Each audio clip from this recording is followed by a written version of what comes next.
Thank you, thank you. So how many of you would like to have a lot more money in your lives? Now, I said a lot more money in your lives. And how many would like to have a lot more happiness in your lives? And how many can stand a heck of a lot more of both in your lives? You've come to the right place. My name is Harv Eker. Welcome to the Millionaire Mind, the secret psychology of wealth. The first thing I want to do is I want to acknowledge you for being here. There's a saying that says 80% of success is just what? Who can tell me? Showing up. So since I can't reach you all, I need you to do me a little favor. Simply reach around, pat both your neighbors on the back and go, congratulations for being here.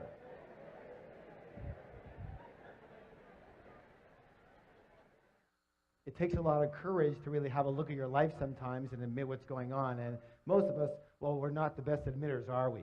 Kind of reminds you of this story about this lion who's walking along the path of the jungle. And he comes across a monkey. And he goes, hey, monkey, who's the king of the jungle? And the monkey goes, you are, sir, you are. He goes, that's right, and don't you ever forget it.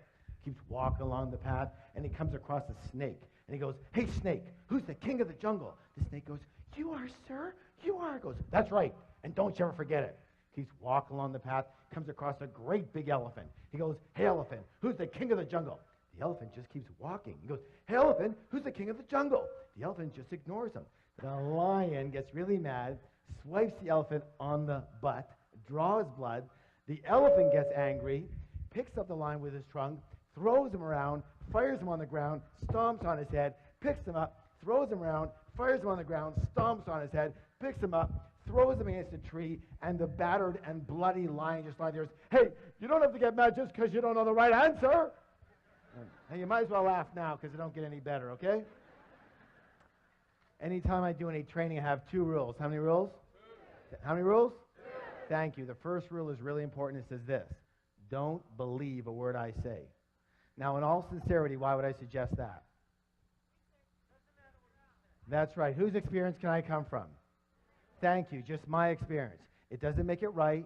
It doesn't make it wrong. It doesn't make it true. And it doesn't make it false. It just makes it my experience. All I can let you know, however, is that the information and principles you're about to learn here tonight totally transformed my life and has now transformed the lives of literally thousands and thousands and thousands of other people. Is it okay if I tell you just a little bit about myself? Thank you. I guess my claim to fame is that I owned at least a dozen different businesses before I hit the age of 30. Included in one of those businesses was opening one of the first retail fitness stores in all of North America. Now, the interesting thing about that company is that I started that business with $2,000 that I borrowed on my Visa card. And from there, I was able to open 10 company-owned locations in only 2.5 years, and then sold half my company shares to a Fortune 500 company for $1.6 million. How many wouldn't mind starting with a $2,000 credit card loan and having $1.5 million in your pocket a couple years after that? Excellent. After that, I kind of semi-retired. I moved down to San Diego, and I began doing some consulting, some one-on-one consulting. And I guess it was pretty effective for people because they started bringing friends and relatives and managers and partners, and pretty soon it was 1-on-2 and 1-on-5 and 1-on-10 and 1-on-20. And someone suggested, Harv, you might as well open up a school already. And I said, you know what? That is such a good idea. And I did. And I founded the Street Smart Business School and taught thousands of people all across North America street smart business strategies for high-speed success. What kind of success, please? High-speed. Thank you. And it was during these seminars that I noticed something. I noticed something very, very, very, very, very, very strange. Would you like to know what it was? Well, maybe I'll tell you next time, but what it was simply this: that you can actually have 2 people sitting side by side in exactly the same room, and one person would take these principles and they would skyrocket to success. But what do you think would happen to the person maybe sitting right beside them? Not a heck of a lot. And I realized right there, you can actually have the greatest tools in the world, but if you have just a tiny leak in the toolbox, we have a little problem. So I began designing programs based on the inner game. What game? Thank you. The inner game of money and success.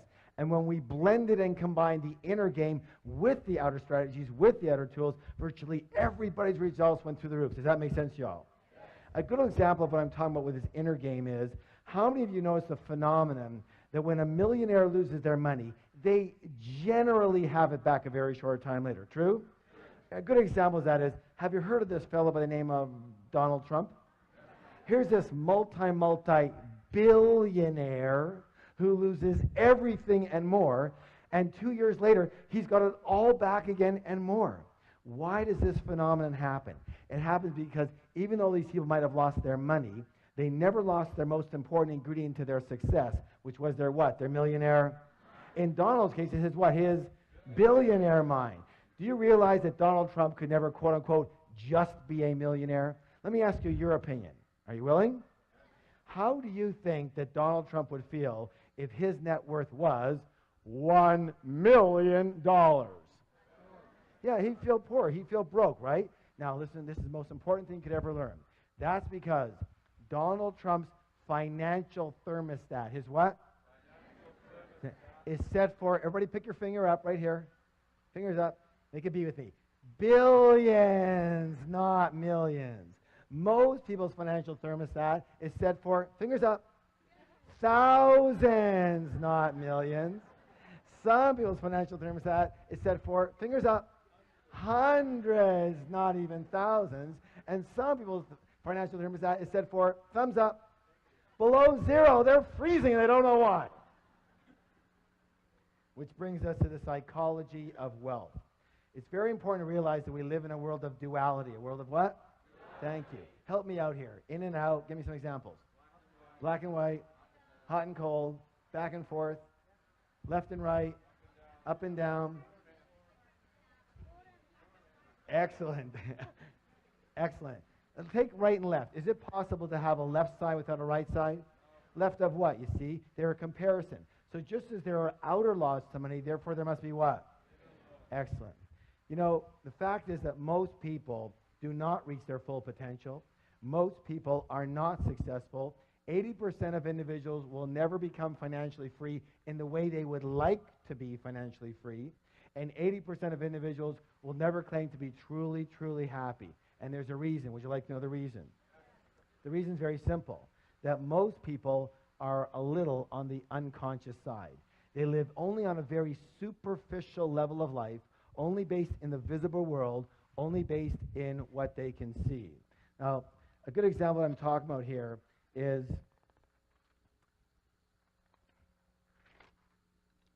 we're going to call this the tree of life. Tree of what? Life. Excellent. And on this tree grows what? Fir. Who said fir? Fruits. What's the word? Fruits. So we take a look at the fruits of our life, which are our results, right? And we don't like them. They're too small. They don't taste good. There's not enough of them, right? Well, what do we tend to do? Don't we tend to focus more and more of our energy and focus on those fruits, on those results? Yes? Except for one thing that we forgot. What is it that created those particular fruits? It's what? It's those roots that create those fruits. It's what's under the ground that creates what's above the ground. It's what's invisible that creates what's visible. True or true? Is that sometimes or all the time? Let me ask you a question. Is this the way it is in nature or not? Are you a part of nature? Then it may be the case that it might be the same with us, yes? All right, very good. So, the most important thing that I think people need to realize that they just don't seem to get taught anywhere is that we don't live in only one realm alone. We live in at least 4 different worlds at once. We live in the mental world. What world? We live in the emotional world. What world? We live in the spiritual world. What world? And absolutely we live in the physical material world. And what most people never get is that your physical material world, your results, what actually happens to you is nothing more than a printout of the other 3 areas. These are the fruits, but these are the roots that cause those fruits. This is your result, but these are your causes. Does that make sense? Yes? This is what's above the ground, but this is what's below the ground. This is what's visible, but this is what's invisible that causes what's visible. So, it boils down to this, that money in the real world, the real stuff, money, the physical reality, is nothing more than a result. It's a what? Result. Money is a result. Wealth is a result. Health is a result. Illness is a result. Your weight is a... We live in a world of cause and E. Let me ask you a question. How many of you ever heard anybody allude to the fact that a lack of money was a little bit of a problem? Anybody ever hear that? Let me say this right now. A lack of money is never, ever, ever, ever, ever a problem. It's never a problem. A lack of money is merely a symptom. What's the word? Of what's going on underneath. Lack of money is just the result. What is the root cause?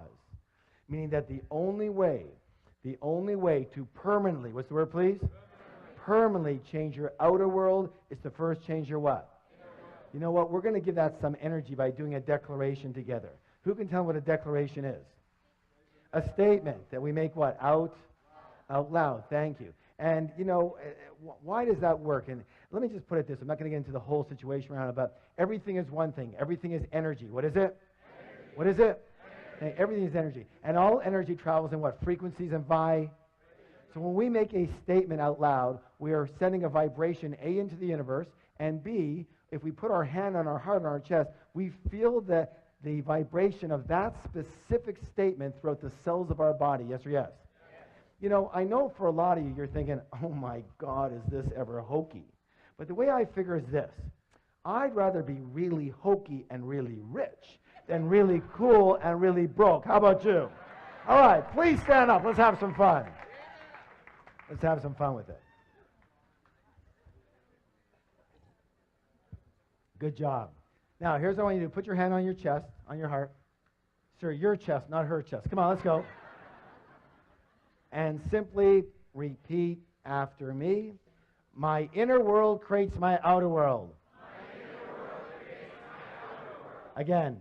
My inner world creates my outer world. One more time, twice as loud. My inner world creates my outer world. Now, turn to somebody, look them in the eye, give them a high five and say, you have a millionaire mind. I wanted to share with you something called the process of manifestation. The process of what? All right, help me out here. Your thoughts, lead to your feelings, which lead to your results.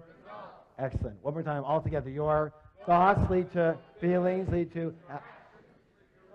I'm very well known for making the following statement, and the statement is even on the very back of the book that we've been talking about. And it says this. It says, give me 5 minutes with anyone, and I can predict your financial future for the rest of your life. How? Very simply. In a short conversation, I can identify what's called your money blueprint. Money what? Blueprint. Thank you. Each of us has a personal money blueprint already ingrained in our subconscious mind. And my friends, it is this blueprint, more than anything and everything else all combined, that will determine your financial life. You can know everything about business. You can know everything about marketing, about negotiations. You can be the best salesperson. You can be the best at your job. You can know everything about finances. You can know everything about stocks. You can know everything and every strategy about real estate. But if your money blueprint isn't preset for a high level of success, you will never, and I repeat, never amass a large amount of money. And if by chance you do, you will either quickly or slowly lose it. It's very simple. It boils down to that. And the good news is you can actually change your blueprint. Good? So let's talk about the blueprint so you understand it. How is your blueprint formed? The blueprint is formed specifically based on the information. The what?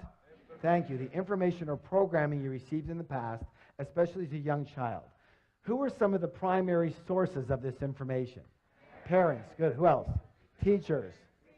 Yes, religious leaders. Good. Good. Friends, grandparents. Good. Yes, media. Very good. Culture. Let's take culture. That's a good one. Isn't it true that certain cultures have a certain way of thinking and dealing with money? Yes. And other cultures have a completely different way of thinking and dealing with money? Yes. And let me ask you a question. Does the child come out of the womb doing it that way, or were they taught how to do money that way? Thank you. Put your hand on your chest. Repeat after me. I was taught how to do money. Thank you. And so was I. We were all taught how to do money. And unfortunately, most of us were taught by people who either didn't have a lot of it or who had a lot of emotional issues around it. True or true?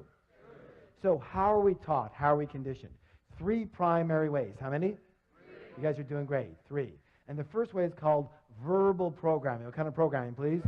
Thank you. That's all about what did you hear when you were young. The second one's called modeling. What's it called?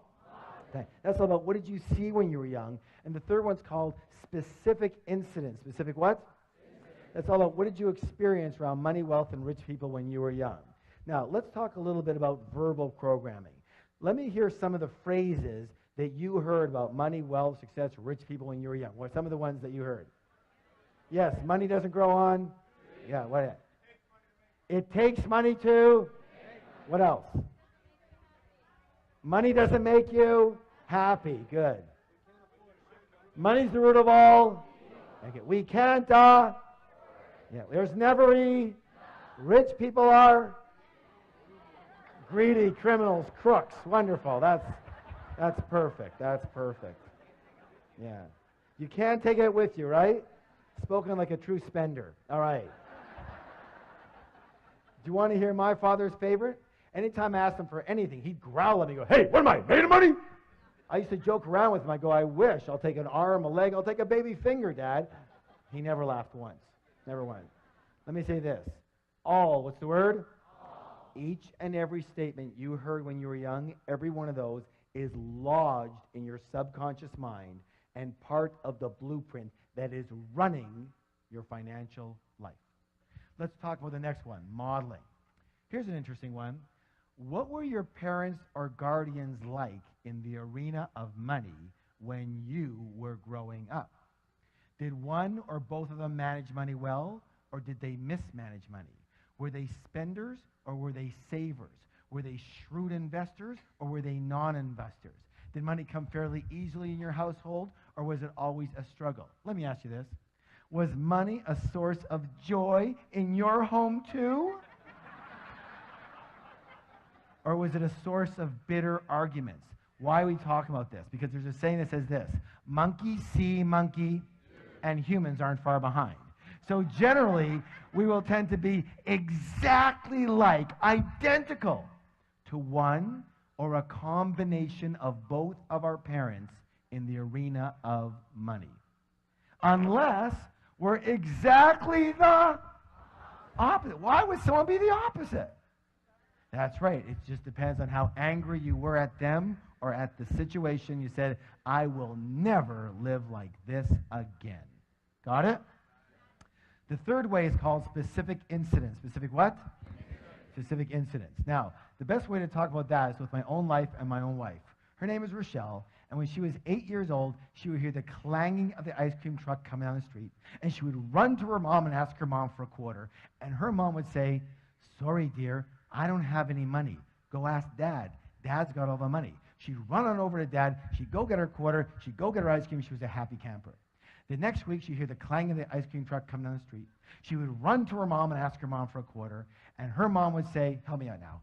Sorry, dear, I don't have any money. Go ask your dad. Dad's got all the..." She'd run on over to Dad. She'd get her quarter. She'd go get her ice cream. She was a happy camper. Question! What did my wife learn about money? Yeah, first of all, that men have all the money.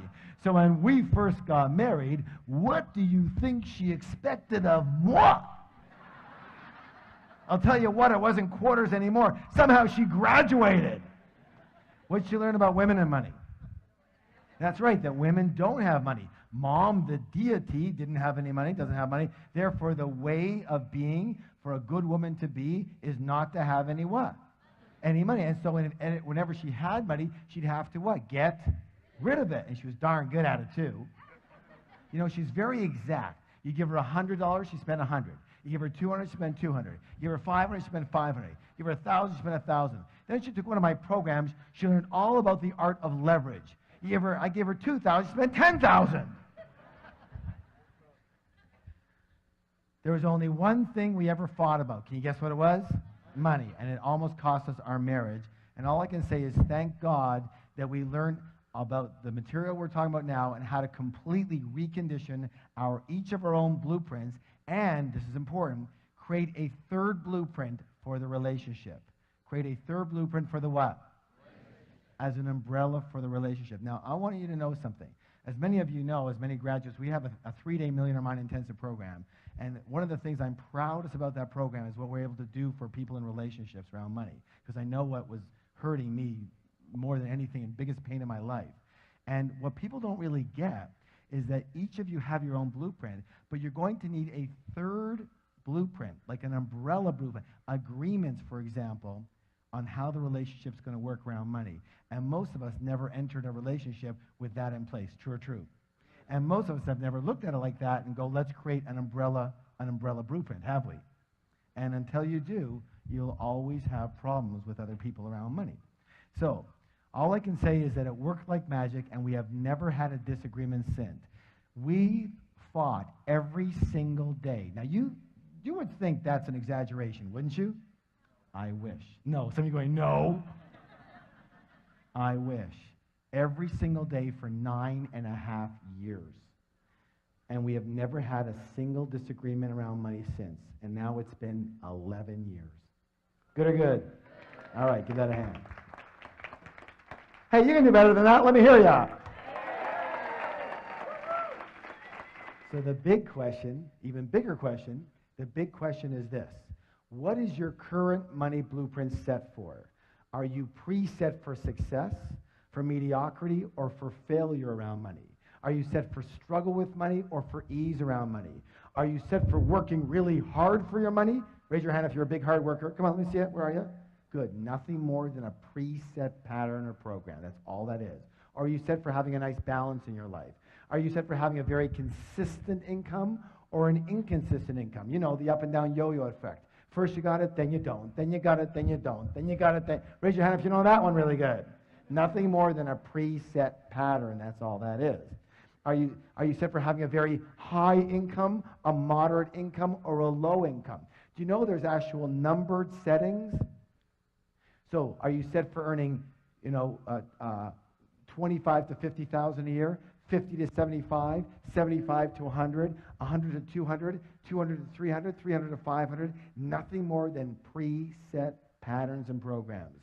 And are you preset for saving money? Or are you preset for spending money? Or are you set for avoiding the entire subject, if you could? Absolutely. Are you set for managing money well or for mismanaging money? For picking winning investments or picking losers? For trusting people with money or distrusting people with money? How can you tell what you're set for? Well, one of the easiest ways is what? Look at the fruits. That will tell you what the roots are set for. Let me give you an example of what I'm talking about. If the temperature in the room is 72 degrees, chances are really good the thermostat is set for how much, guys? 72. Now, here's where it gets really interesting. Now, imagine that it's really hot outside and the windows are open. Is it possible that the temperature in that room could, say, get to 77 degrees? Yes or no? But what will eventually happen? Thank you. The thermostat will kick in and drive that temperature back down to 72 degrees. Now, is it possible that because the windows are open and it's very cold outside, that the temperature in the room could, say, go to 65 degrees? But what will eventually happen? Thank you. The thermostat will kick in and drive that temperature right back to 72. Meaning that the only way to permanently, what's the word? Thank you. Permanently change the temperature in that room is to change that what? Thermostat. And the only way to permanently, what's the word? Permanently change your money life, your financial results, is to change your money what? Thermostat, otherwise known as your money blueprint. Does that make sense to you? All right, excellent. Now, who can tell me one of the simplest ways to make change? Decide one. What else? Yes, become aware of it. Good, good. Yeah, someone said marry rich. That's good. That's close. That's good. Obviously, one of the easiest ways to make a change is to model. What is it? Model people who have blueprints set for high levels of success. High levels of success, yes? And those people have a name. They're called rich people. And so one of the things we're going to do in the second part of the program here is talk just a little bit about how rich people actually think quite differently than most other people. But before we do that, we have to take a little stretch, so please stand up.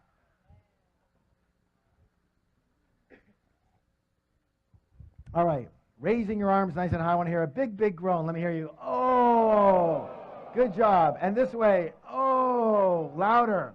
And the other way, oh, and backwards, oh, and forward. Oh. Give somebody a double high five and say, you're awesome.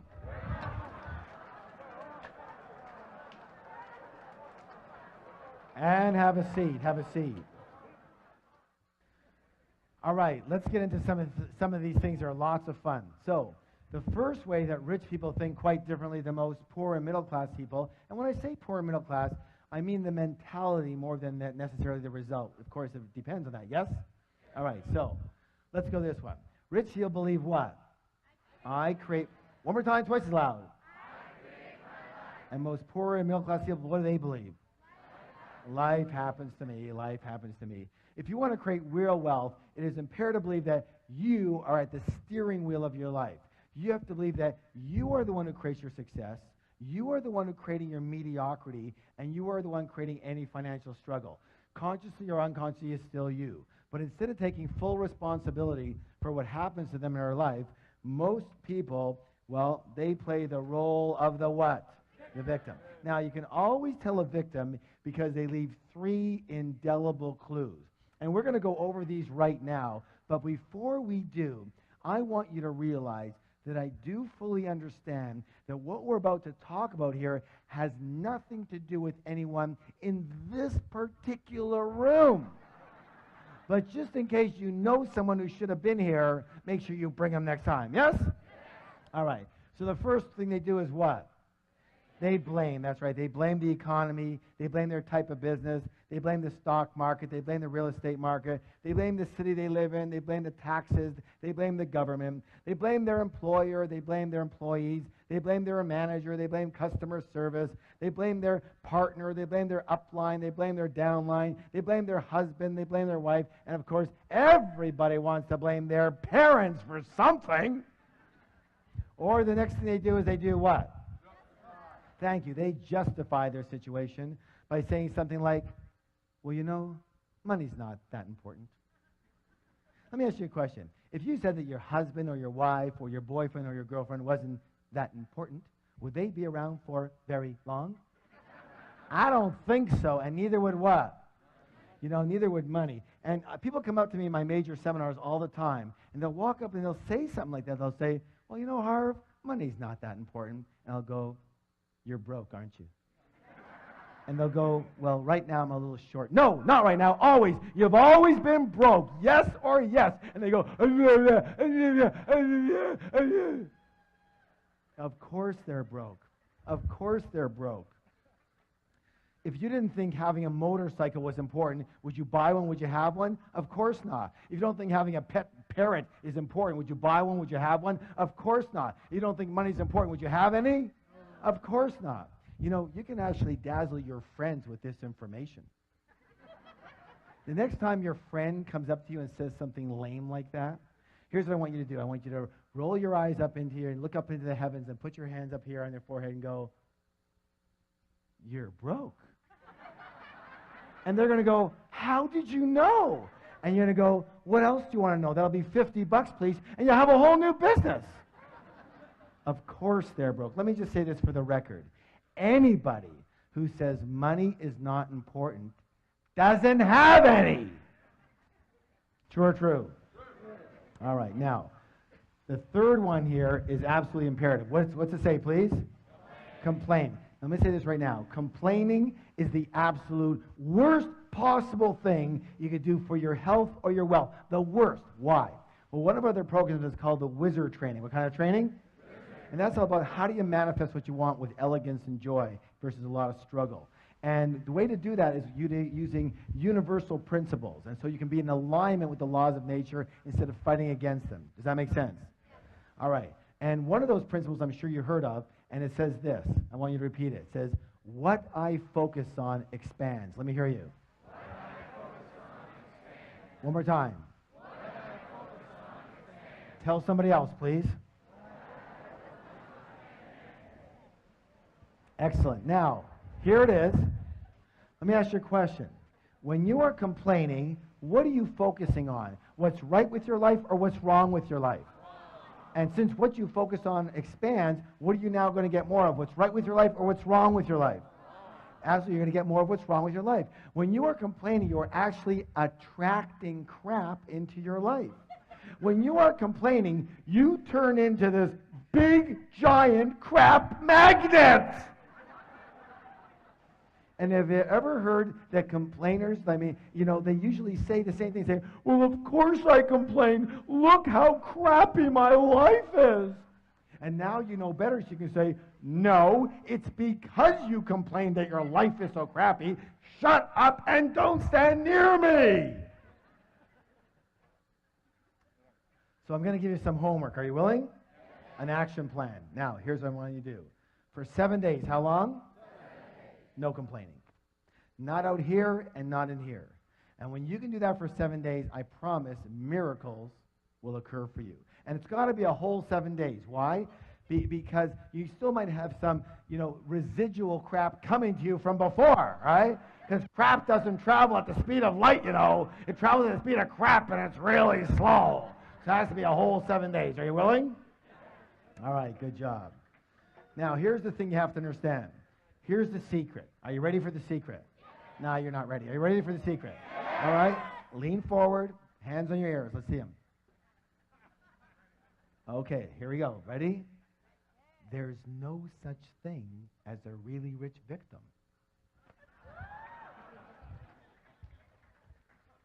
Yet being a victim definitely has its rewards, doesn't it? What's the big reward people get out of being a victim? That's right, they get attention. Is attention important to most people? It's the most important thing to most people. Why? Because when we were infants, we made a mistake, and a big one. Almost all of us. And what we did is we equated attention with love for the purposes of survival. But they're not the same at all. Does that make any sense? And because of that mistake, most of us really don't even know about true love. We know about what's called ego love, meaning we love another person for what they do for us versus who they are, having nothing to do with us. And worse than that, we love ourselves for what we do for us. In other words, when we're good, we love ourselves. And when we're bad, we don't love ourselves. True or true? Okay? And that's the biggest problem we have with most people today. And let me say this again, that at the 3-day Millionaire Mind Intensive, and I know a lot of you have been there, one of the blessings we have is this ability to be able to disconnect those two so that you truly love another person for who they are, which means you can truly love yourself for who you are and accept yourself the way you are right this moment. Good or good? And that's another blessing that we have. And so, as I said, there's no such thing as a really rich victim. So in order to stay a victim and get their attention, these people make darn sure they never get what? Rich. So here's a choice. You have a choice. You can be a victim or you can be rich, but you can't be both. You have to choose. And let me say this right now, and I hate to be so graphic about it, but we came here to learn, yes? All right. So everybody go like this with your finger. Put it over here. Watch. Every time you blame or justify or complain, you are slitting your financial throat and your happiness throat as well. And people, well, if they want to be around you, there's something wrong with them too.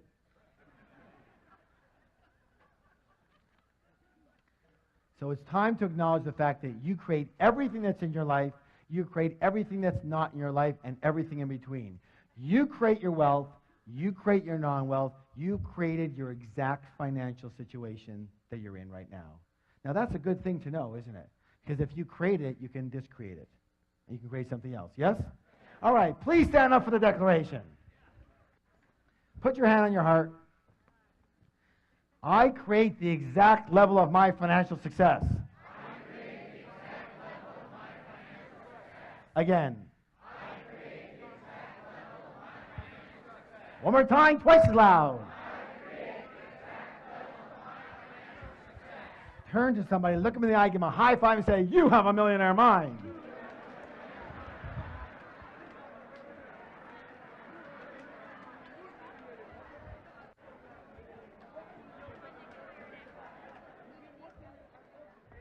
And have a seat. Good job.